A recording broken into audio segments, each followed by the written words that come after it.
Hey everyone, welcome to Stonehouse Homestead, where we're taking small steps towards self-sufficiency. We're using what we have to do what we can right here where we are. And so today I am at our local county school systems career and technology school. This school is awesome.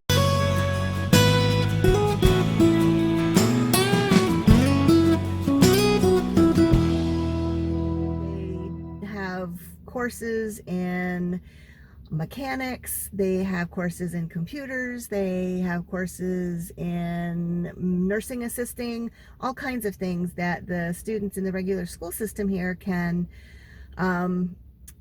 choose to come here part of the day to learn real life skills to prepare them for the workforce.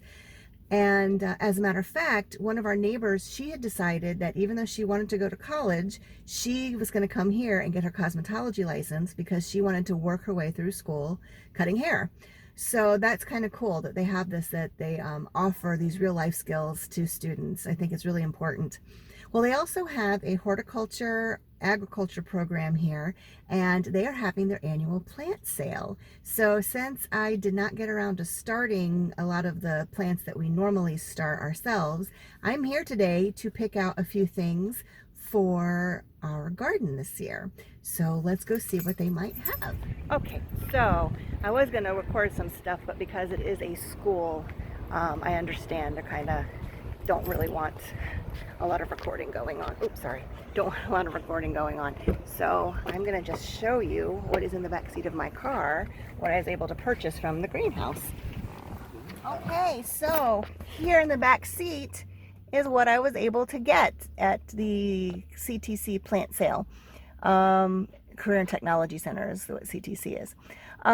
So anyway, I got 8 Roma tomatoes. I got 2 Better Boy tomatoes.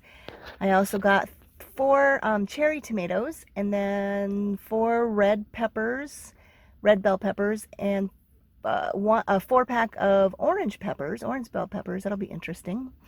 And I also got a cantaloupe for myself.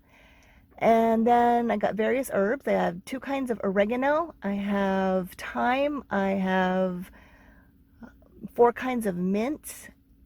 What else did I get there? Anyways, total of 30 plants that I got, and I paid $40. So that is not bad considering all of the produce that's going to be coming from these plants, and we're going to be getting much more in value out of these plants than what we put into them. So this is a good way to save yourself some money. Just find yourself your local career and technology center, or if there's a school around that has a horticulture program, because I think all of our public school systems, not just career and technology, most of our schools in the county have a greenhouse and a horticulture program. It's just not for necessarily, they don't do it necessarily the same way that they do here at Career and Technology. But anyway, I've gone to a couple of other schools and gotten plants there as well, and they do a really nice job. And by buying from these kids, you're actually helping them learn and helping to give them a head start on some real life skills that they're going to be able to use in life. So this is Melissa for Stonehouse Homestead. We ask that you check us out on Facebook, Twitter, and Instagram. Please click the subscribe button, like us, and hit the thumbs up so that we know that you're enjoying our videos and that you're getting some help and information out of them from us. So until the next time, we will see you later. Bye.